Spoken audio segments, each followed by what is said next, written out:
Welcome. And again, this is, Nancy asked me to speak, and so I was trying to think of something that was a little bit also provocative. And so I'm also recognizing my colleagues, Tracy Colby-Alexander, Alafunka, and Zulfa, who have really contributed to a lot of this thinking.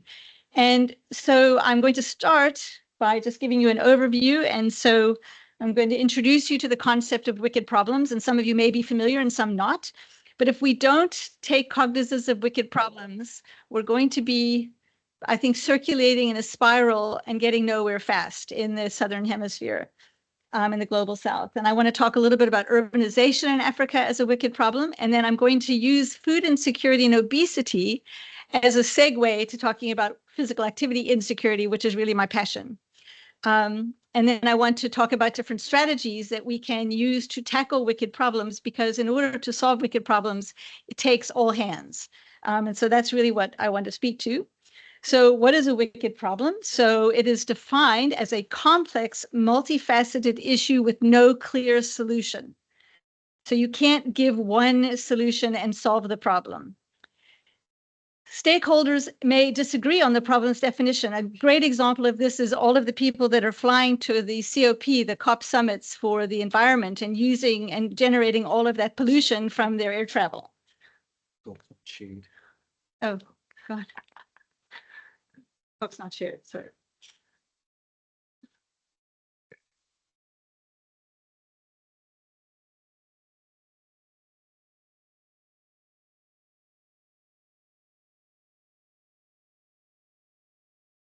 All right, great. Okay. So again, so not all stakeholders may agree. Okay, now it's not moving. To this mountain, because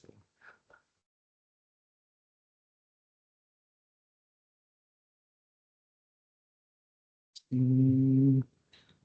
me stop my time. okay, sorry.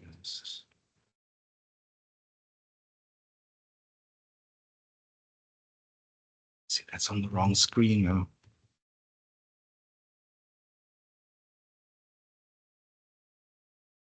I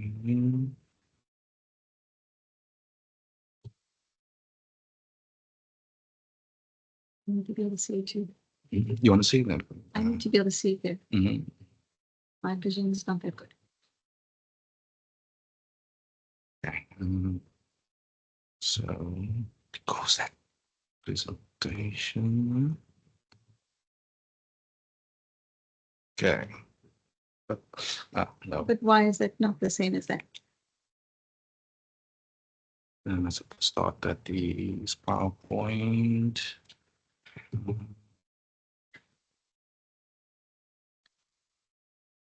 Need to. Okay, good, thanks. Okay, thank you, Nizam. And folks, sorry for the confusion today. We're just, we had a little bit of a late start, but hopefully we can catch up. So anyway, the wicked problem, start again. It's complex, multifaceted. And the point is there's no clear solution. You can't say, well, if we do this, it's going to fix the problem. And it's in part because there are often many stakeholders that are involved and they don't always agree on that solution. And it's not moving forward. And then the other thing is that they're interconnected. So they're constantly evolving. So for example, if you solve the problem of public transport, because of the cost of public transport, for example, in Cape Town, then people might respond by, for example, burning public transport, or there might be a strike because people aren't feeling like they're getting paid enough for this new amenity.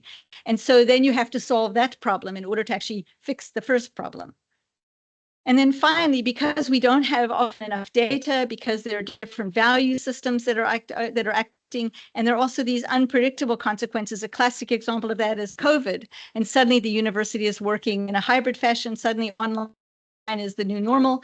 And so everything has changed. And that is, but in changing, it also then requires new resiliences for ourselves. So the key characteristics of wicked problems are that there's no true or false solution. It's good or better or worse or less good. There's no formula. We can't give a formula. And the classic thing to me, besides multiple stakeholders, there's no stopping rule. If it's constantly changing, then when you actually intervene, you then have to intervene again. And so, and the other really interesting thing is that we're used to doing randomized controlled trials and all these very elegant things. You can't test the solution. The only way to test the solution is to do it. And if it works, yay. And if it doesn't, well, then you have to actually keep solving the problem. So, and that is not very comfortable for a lot of scientists. The guy who thought this up is Professor Horst Rittel, and he actually is at the University of California, Berkeley, or was. And he actually came up with wicked and tame problems. But in his initial paper, he talked about the fact that it would require a collaborative approach. And most of the people that are sort of working theoretically in this area are working in a way looking at, for example, analysis and systems. And so Professor Nancy Roberts is at the Naval Academy, and she said, well, you can do wicked problems in an authoritative manner, but that's not very consultative, and it's actually very top-down. Or you can be competitive, and you can have people sort of fighting it out, or you can be collaborative. And the collaborative one would be the one where you actually have the best possible solution for everyone, and where there's a common and agreed-upon approach. So I want to talk about the wicked problem of urbanization in Africa, closer to home. And I'm sorry for the small nature of the slide, but all you need to see on the graph on the left-hand side is that firstly, by 2036, of the cities in Africa are going to be mega cities with over 10 million people. And believe it or not, Johannesburg is going to be one of those cities, which I think is really important. And if you look, the darker lines on this graph are the proportion of the region that is urbanized, and the lighter lines are the proportion of the region that are living in poverty. This one is sub-Saharan Africa. So when people urbanize in sub-Saharan Africa, they generally urbanize into a less favorable condition than they left in a rural area. And the reasons for this are numerous, and they're intertwined because often it's associated with poverty and unemployment, or there might be inadequate housing. It's a constantly evolving system, and they're competing priorities and ambiguous goals, because a lot of times, for example, local politicians want to do anything they can to keep their constituents happy and to stay in power. There's informality, which can result in health issues. There's inequity and unemployment. And there's also resource depletion and insufficient planning. So in the global north, a lot of the planning is prospective and proactive. And a lot of the planning in the global south is reactive and is also associated with poor governance. So I'm going to start with the example from, I didn't start my clock again. Nancy, just guide me. So I'm going to give an example from a food security perspective to show you one example of a wicked problem, and then I'm going to segue to physical activity insecurity. And so this slide just shows that you've got people who are food secure in these columns, people who are at risk of hunger, and people who are severely hungry or severely food insecure on the right-hand side. And this is from 2012, but the picture hasn't changed that much. But what it shows is that even people who are food insecure are are overweight or obese. And that prevalence of overweight and obesity is not different than people who are food secure. And sorry. And so in South Africa at present, 2/3 of the women are overweight or obese, and about a third or just over a third of the men. And about 21 or about 1 in 5 households are experiencing hunger. So we have a juxtaposition of obesity and food insecurity in South Africa. And I would argue that's a wicked problem.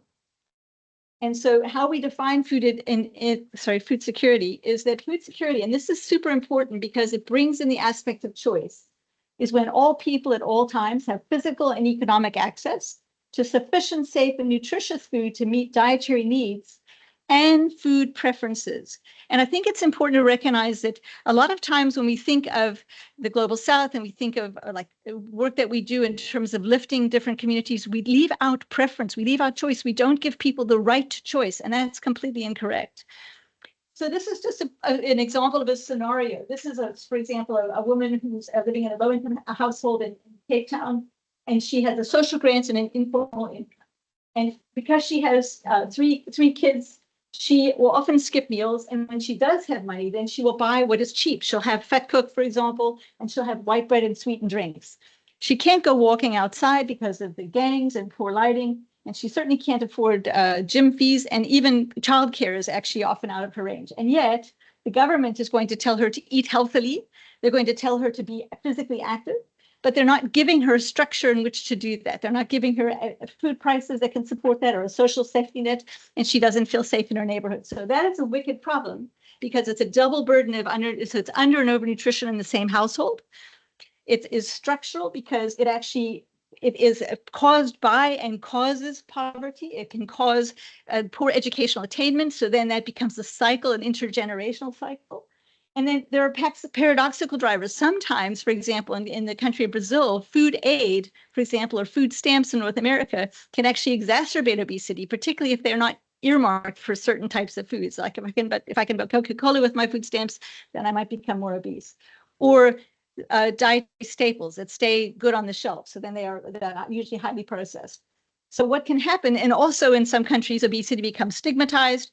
And so you have, again, this almost an inevitability of this person who actually will then ultimately have low attainment. So that's an example of a wicked problem related to the juxtaposition of food insecurity and obesity.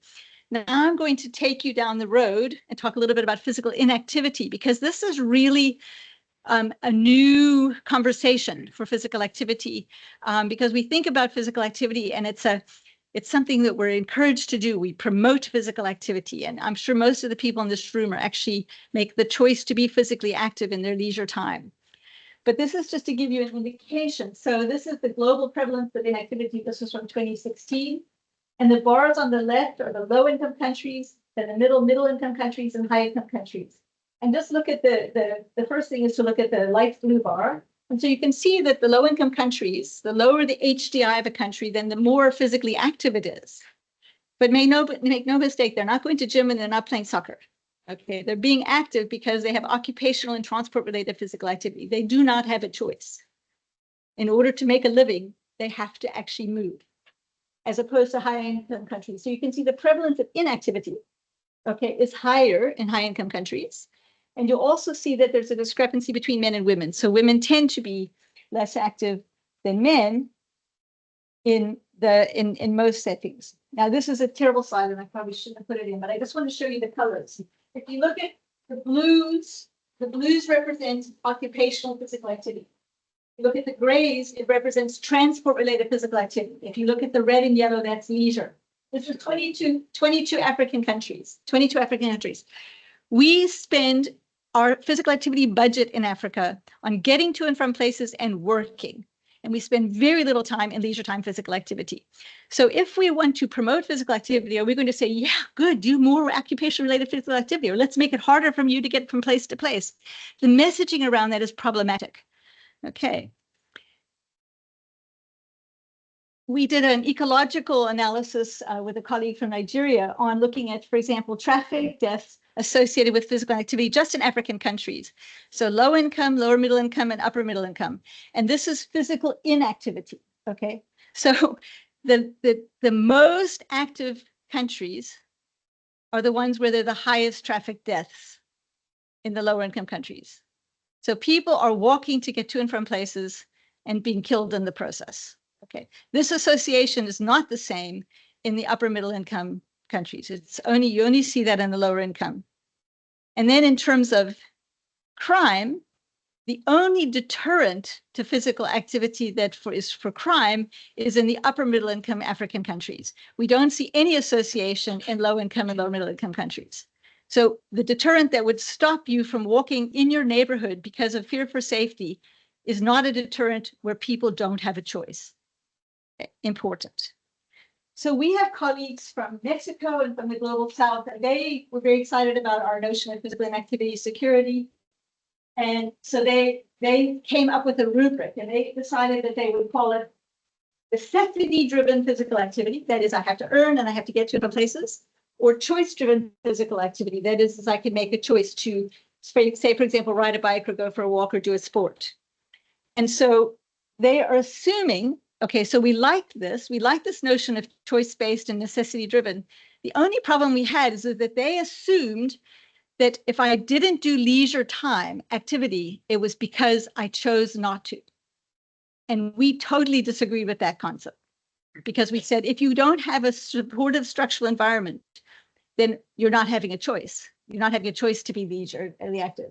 So we coined the phrase physical activity security, and we use the definition of food security when all people at all times have physical and economic access to sufficient, safe, and enjoyable. That's the issue of choice. Enjoyable physical activity to meet not only their health needs, but to promote physical and emotional well-being and social connectedness for an active and healthy life. And this has now been widely cited. So we own this definition. We're very excited about this definition. So we looked at some of the correlates, also an ecological study using publicly available data, just to kind of confirm this and just sort of shore it up. So we looked at physical inactivity prevalence, and we looked at some of the, we have, I think, 140 countries where we looked at some of the environmental determinants in high and low income settings. And we wanted to try to see how we could look at the correlates of this physical activity security. And for those of you who aren't familiar, there's some wonderful publicly available data based like a World Data and Worldometer and the World WHO Global Repository, where you can actually sort of construct some really interesting questions. And so just to show you the big differences. So that's the high income countries on the right-hand side and the low and middle.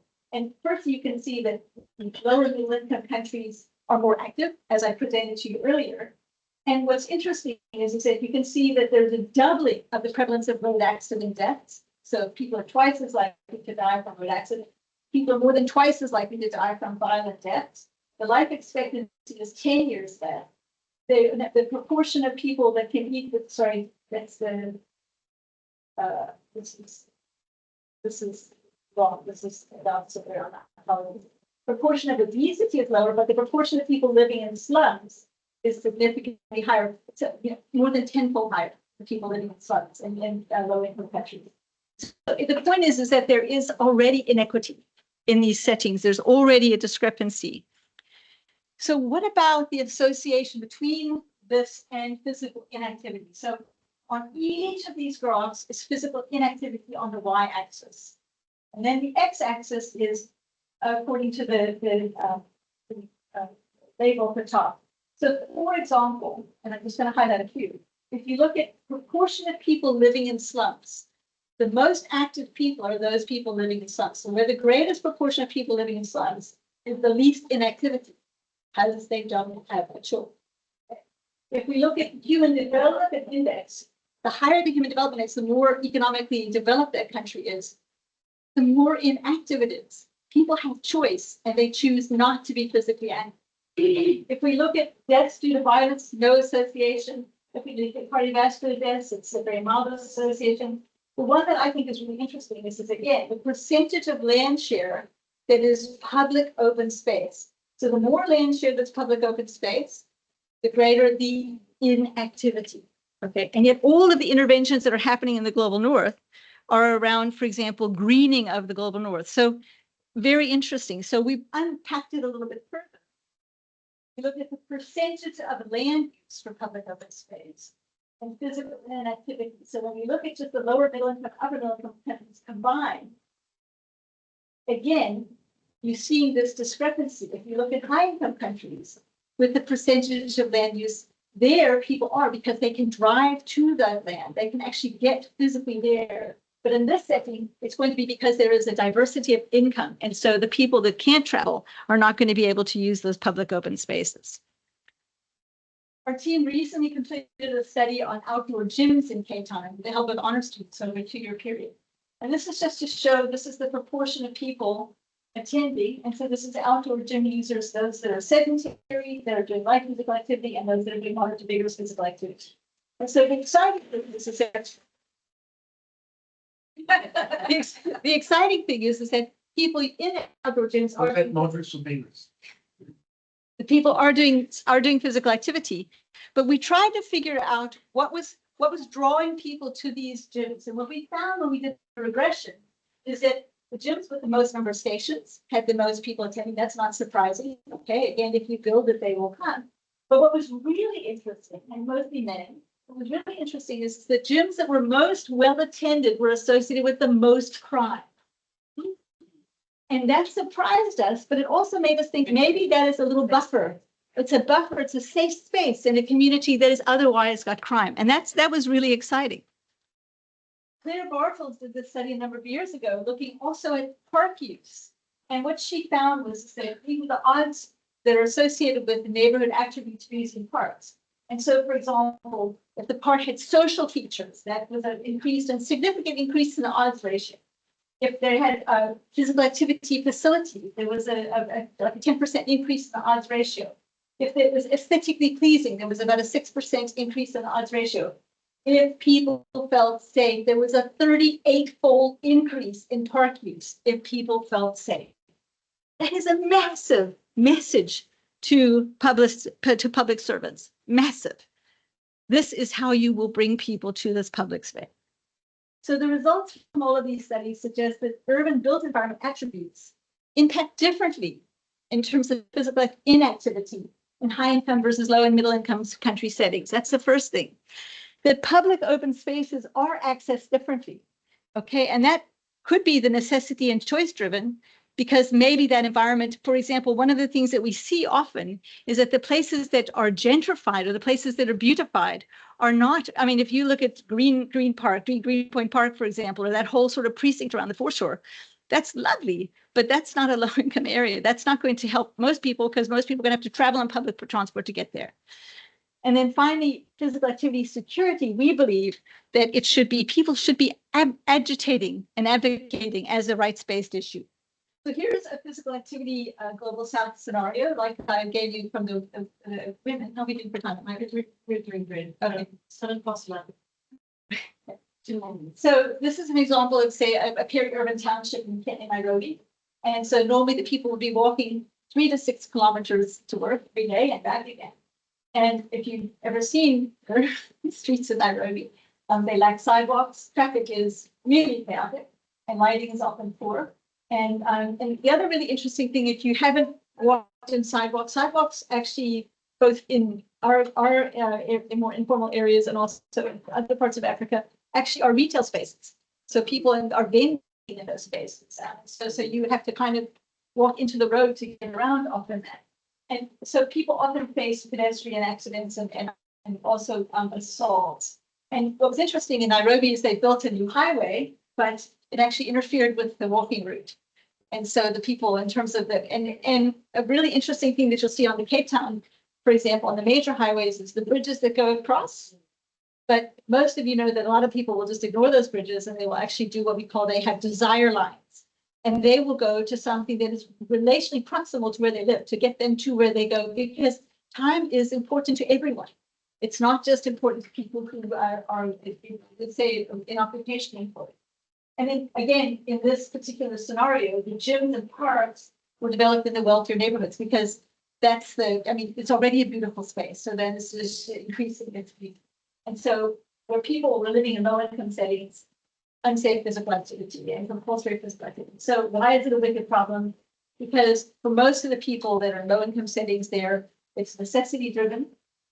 It's complex in that if they're going to beautify that space, it's going to involve multi-sector. So it's urban design, traffic regulation, and social interventions. And I'm going to speak to one social intervention in a minute. And then what's really interesting, and this is a truly wicked problem, is that walking to work should theoretically reduce your cardiovascular disease risk, but you're then exposed to traffic fatality and air pollution. And particularly in the mega cities, you will be exposed to a lot of air pollution. And so there can be some of the wicked problem solutions. Say you wanted to build a park, you can actually make inequities worse. The solution can make inequities worse. One of the countries that is leading in this area is Colombia. And those of you might have heard of something called Ciclavia. Ciclavia is an initiative in the city of Bogota, which has now been spread globally, similar to open streets. And the idea is that they close the main streets of the city on every Sunday and every public holiday to make it available. But what you may not actually know is that Colombia's low-income areas are typically built on the side of very steep hills, a bit like a barrio, I think, in Brazil, similar to that. And so in both Medellin and also in Bogota, instead of taking a bus, you take a cable car. Kind of cool, but anyway, you take a cable car. And so what they did in Bogota was that they actually developed, it was a natural experiment. And natural experiments are brilliant. And we're going to talk about one we're hoping to do with kids later on. But so basically, this was a study where they looked at, they installed this transmillennial cable car station, cable car system, as well as they upgraded parks. And what they found is that people using the transmillennial saved about 20 minutes per day on transport. But they did not actually apply that to increase leisure time physical activity. They did not use the parks. They did not. So there wasn't an automatic swapping out. I'm going to save a bit of time and I'm going to use part. So we need to do policy forward, policy relevant research if we are going to address this problem, and we're going to get buy-in from the people that need to help to actually make environments more supportive. So when I told Alafunke, my partner in crime, that when I was preparing this, sometimes you guys may think we're really scatterbrained, and they were kind of like all over the place. I was reassured that we're doing everything exactly as we should be doing. And I'm going to share with you why. So firstly, we need to have a systems approach, and we need to think of different levels. And so one of the things that we do with our global diet and activity research is we look at, for example, and I know Jeanette has done this, looking at causal loop diagrams and modeling. And by doing that, you actually help policymakers say, what is the trade-off? If we do this, what is the impact of this versus this? The other thing is mixed methods. And one of our really, really excellent colleagues, Jim Salas, has said, do the research that policymakers can use, and what they can use are stories. They like stories. And so using qualitative research builds a context-rich evidence base that policymakers can use as examples. And that is super important. And we've been doing that a lot with the work that we've been doing with citizen science and also in the schools. If you focus on equity, you can actually address the people who are at most disadvantaged and most risk. You don't need to make prettier. You actually need to make what the disadvantage, you need to actually level the playing fields. And so it should have an equity approach, and therefore you can target interventions at the people that most need them. Natural experiments are brilliant because if you can have a measurement of something, for example, Claire Bartels had parks that hadn't been renovated or upgraded and then had been upgraded. Ideally, you want to measure stuff before the upgrade and then after to see whether that attitudinally has changed or levels of activity and so on. Am I doing okay for time? Okay. Right. But the beautiful thing about natural experiments is that it actually generates real world evidence. You're not going to actually say, well, we're going to actually upgrade this park and we're not going to do anything else to anyone else.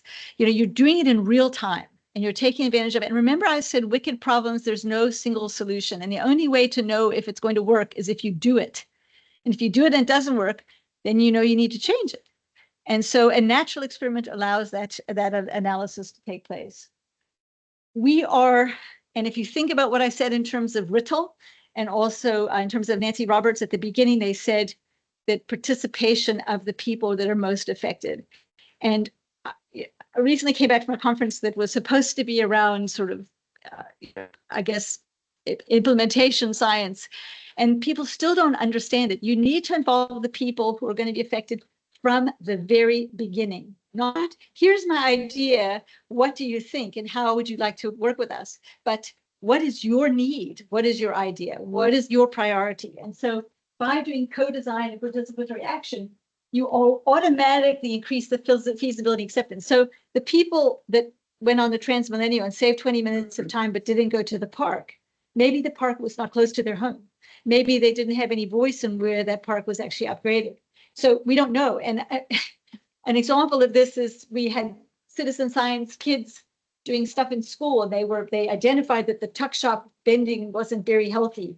And so they came out with the suggestion that they should actually make it healthier. And the entire class of grade 9 peers were, no, don't touch the tuck shop, because the kids like to eat junk food. And so that's the buy-in that we don't have. And so is that wrong? No, it's a wicked problem. We need to figure out how to solve it. And we've got ideas, but the point is that you can't ignore that, because otherwise you're going to change the tuck shop and then kids are going to go buy at the shops somewhere else.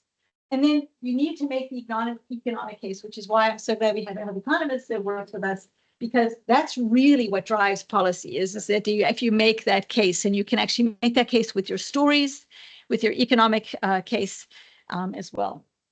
And so, for example, Funke has actually modeled the economic benefit of the outdoor gym use in Cape Town. And it's how many lives? It's 84 lives, Funke, I think, that are saved, I think, every year just by people using outdoor gyms. That's the sort of the cost equivalent of that. And then, again, ideally, you need to think again about this multi-sectoral approach. And so by looking at, because a lot of times policies can actually be at odds with one another. You might have two policies that are both intended for a good purpose, but in fact, they actually are intersecting with one another and actually at odds. And so by looking at policy analysis, and that's some of the work that the Global Diet and Activity Center does as well. So here's a question that the World Health Organization doesn't want to deal with. And I only know this because I know the lead in the physical activity program in the WHO. And up until now, we've used all physical activity is a benefit, that sedentary behavior is not beneficial, that doing anything is better than nothing, and light activity should count. And that message has been coming through very strongly.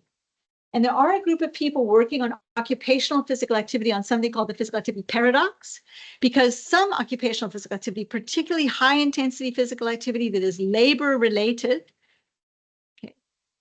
is sometimes associated with less favorable outcomes. Now, the reason for that is very complex. It's a wicked problem because a lot of times people that are doing physical activity occupationally are also perhaps low educational attainment. They might actually come from a disadvantaged background. There might be an intergenerational insult. They might have obesity. They might be food insecure. So it's very complex. But the point is, we're beginning to realize that there's greater health benefits for leisure time physical activity than for all physical activity. And we need to start teasing that out.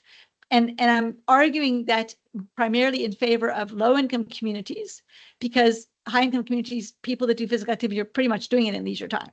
Okay, but so I think that's really important. And so is it ethical, for example, to promote physical activity for if they're walking to and from, even if it places them at risk for pollution or for violence or for safety? Is that ethical, or should we actually be promoting to policymakers for better lighting, better safety and security, to create an environment that is supportive of that, more inclusiveness, Teresa? And so how can the work that we do, and those of you that are working very clinically or working in high income settings, it affects everyone in this country, because if somebody that is helping you get to work arrives late to work because they can't get to you safely, everyone is affected. It's a chain reaction. So whatever level of employment, whatever level of interaction you have with people in the country, apart from the fact that it's just the right thing to do and it's equitable, but I think the point is that it's a system. And so how can we start to address this choice-based activity to ensure this physical activity supportive environment and to mitigate these adverse social determinants? And obviously we can't give everyone a job, but if, for example, with the gym project, we said the most attendance is in the high crime areas, put the money there, build there, shore up those facilities, make that the best equipment, the most stations, because people are using that in an area where they have no other choice, but they're choosing to be physically active for leisure time and for health in that space. So that is that was part of our recommendations to government. So I've used this slide with you before, maybe not this week, but this is my passion right now. So agency. Okay. So physical activity security. Remember, all persons at all times, and so on with preference. Agency is the capacity of somebody to act independently and to make free choice. Structure is the pattern arrangements that influence and limit choices. When I say structure, I'm talking about structural inequity. So that could be discrimination. It could be like hierarchy in a job, for example. It could be the built environment. It could be safety. It could be structure relates to anything which is a pattern in which one will act. And so agency for physical activity can only be realized in this situation where there's a supportive structure. So when we talk about choice-based physical activity as it's discretionary, I would argue that it can only be equitable if both agency and structure are achieved. And that's what we have to start thinking about.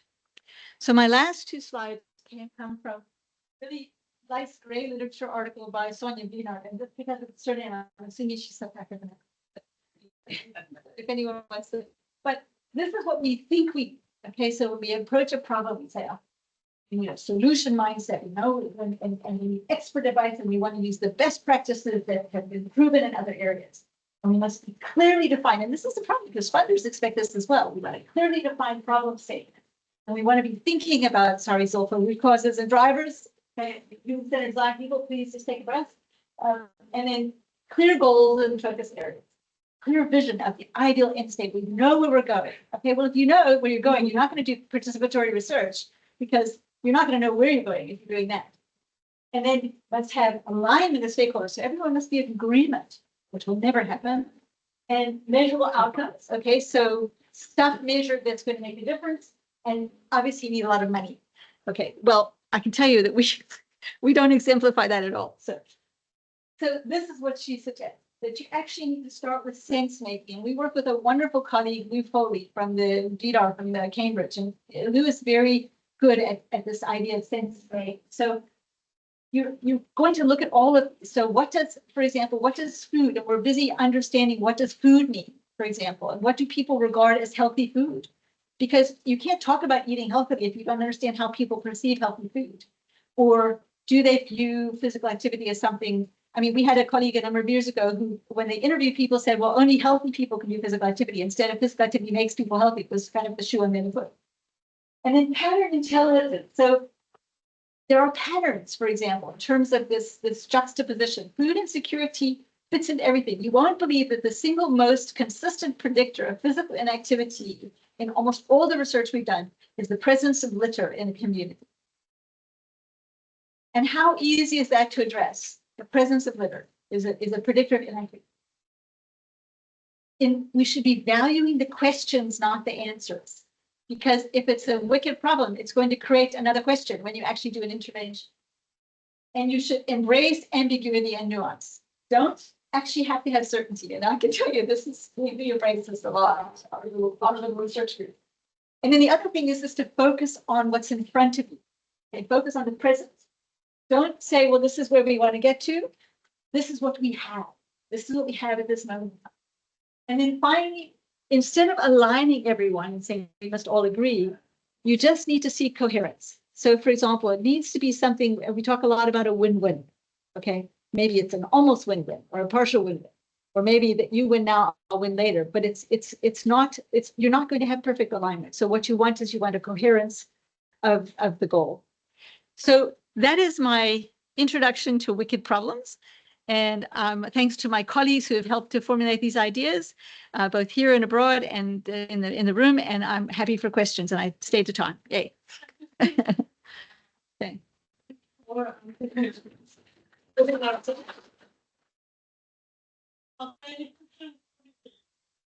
Alison. What do success stories to increase physical activity and what reason? Okay, so we have, I think that because we are mostly, like a lot of the stuff we've done are natural experiments. So like studying what is happening as it is. I think the one program which we don't have a published output yet, although we should, because we have a paper that's been written, but it hasn't been submitted, is the Western Cape on Wellness Program. So the Western Cape on Wellness Program is, for those of you unfamiliar, it's a program that began now 10 years ago. And it was started by Dr. Fred McMurray in the Department of Health under the Wellness Initiative, and it's been taken over by Kelly Fortune. And it basically involves the training of wellness champions within communities. And those wellness champions then recruit members from the community, and they hold regular meetings. They can be weekly, they can be monthly, they can be daily, depending on the community. And they promote healthy eating and physical activity. And when we have done, and we have done pre-post measurements on them, their physical activity is one of the things that categorically increases. And so I think that is one of our successes. The other limited success that we reported was on an intervention we did with educators, with Ivy Josephs, and that particular one was more of a controlled trial, whereas the Western Cape on Wellness is basically a natural experiment. And what's really cool is that 10 years on, there over 1,500 champions have been trained, and over 700 are still active, either within their groups and communities or actually as influencers online. And if you need a sort of mood lift, you just have to go to a WOW meeting, and you immediately, and they're now this year going to be introducing a train of the trainer model. So it has longevity as well. Quite interested in the comment you made about litter being a good indicator of physical inactivity. Yeah. So I've sort of two questions. The one, is it the lit itself or is the lit a proxy of something else? And secondly, we look at Cape Town, for example, a great city. When I travel to all these running races, there are areas of our city which are infested with litter. And there are areas which are green and lush and all that. Is any work being done with the city or other NGOs, whatever, to try and understand this problem and to resolve it? Yes, so it's a great question. And so when we first studied litter, because it was inactivity and also obesity. So the first thing I did is I studied garbage and to see whether there are other associations. There are a few papers on it with respect to those outcomes. And one is in Nigeria with Adewale Yemi, who's a colleague and a friend, but there's also in Russia and at some other places. So the question is it the litter itself? Okay, so in other words, it's on the sidewalk and I have to walk around it, or is it the aesthetic that it creates? Or one of the, to me, it's also a measure of social disorder. Okay, so the absence of the state is how I perceive it. We had a colleague in Australia, and I didn't take advantage of it at the time, and I'm now going to try. I told Bilfa and Alafunka that one of the grants I'm going to write before I fully retire is on rubbish, so I'm going to do it. And so if you see me with trash bags, you know I'm doing that project. But what Paula would have been able to do is to take a drone. And so if you travel in the Western Cape, you will see these ubiquitous blue bags everywhere, and they're not being picked up. And if they're not being picked up, it means it's that there's not regular rubbish collection, and sanitation is behind, or maybe the community feels unsafe, or it's unsafe for them to go in the area. So if you could actually take a drone, you could get a density measurement of that blue coloring, for example, to try to assess that and to see if it's associated with other things. The big challenge is that we don't have regular surveillance of physical activity. So our gauge on physical activity is very, very old. And so both for children and adults. And so what we really need is we need a better regular surveillance of physical activity to try to link the two. So we can do it, for example, in our group in Kailicha, possibly with the help of the Met study. The problem is that you don't want to just do it in low-income areas. You need to do it across the board so that you can otherwise you're making a biased association. So yeah, so I think, and the other really interesting thing is Andrea Rother from the School of Public Health said that because of the association with obesity, she said, where there is litter, there are pests. Where there are pests, there are unregistered pesticides. Where there are unregistered pesticides, there are endocrine disruptors. Where there are endocrine disruptors, there are obesity. It's a little bit of a story, but you know, it's a wicked problem. It's a wicked problem. Yeah. I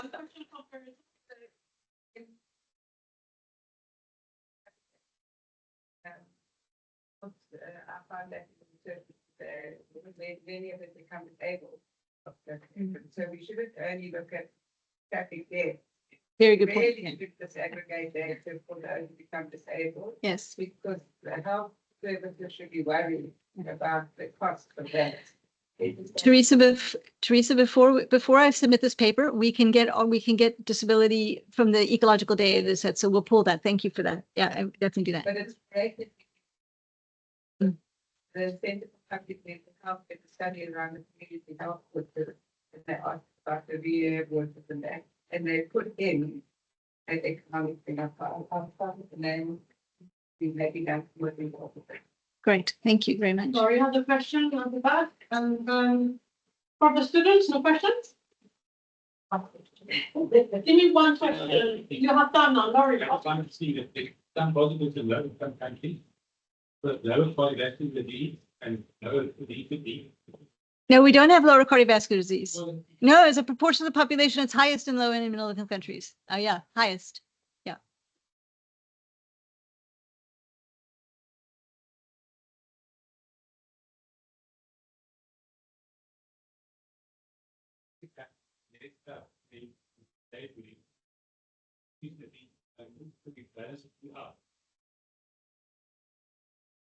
Can I respond to that real quick? So I hear totally what you're saying. Here's the interesting point about a wicked problem.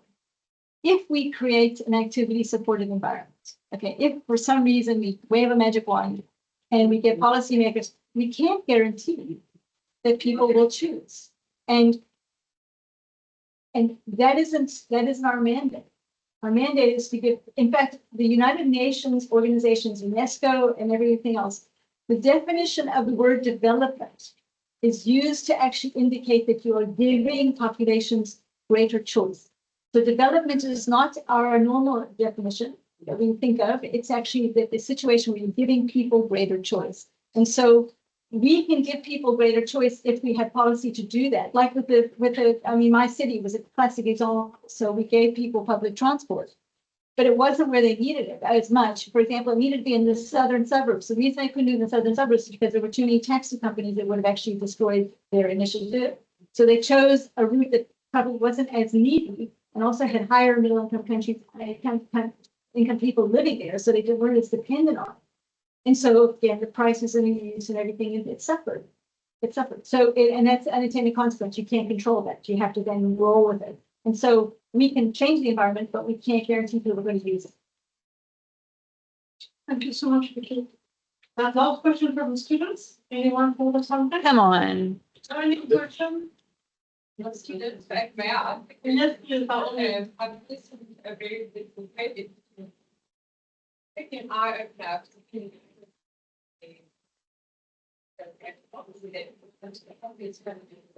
but I was very unhappy when I was there. I'm just but what if there be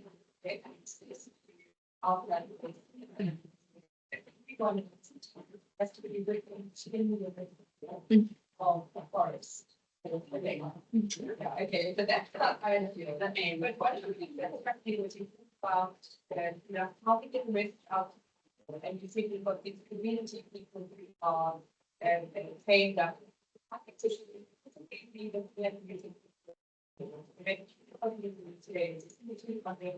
spreading away and influences that are this and following. That's a great opportunity to become more responsible. Small things like white bread, holy bread, I can have them holy bread. If someone that they